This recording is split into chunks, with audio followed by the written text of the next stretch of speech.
Başarımız utuqluq etsin. Barçalarga mübarek olsun. Şaqabasının tuğulan günü mübarek olsun. 40 yaşlık tavaldın mübarek olsun. Ömrümüzde salamatligin zor olsun.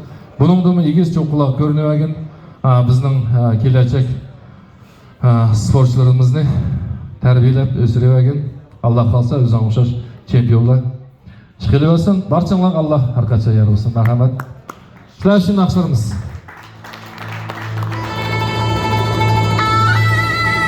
O'tirib chiqib o'ynatasan ham bo'ldi. Eko boshlaydi barcha.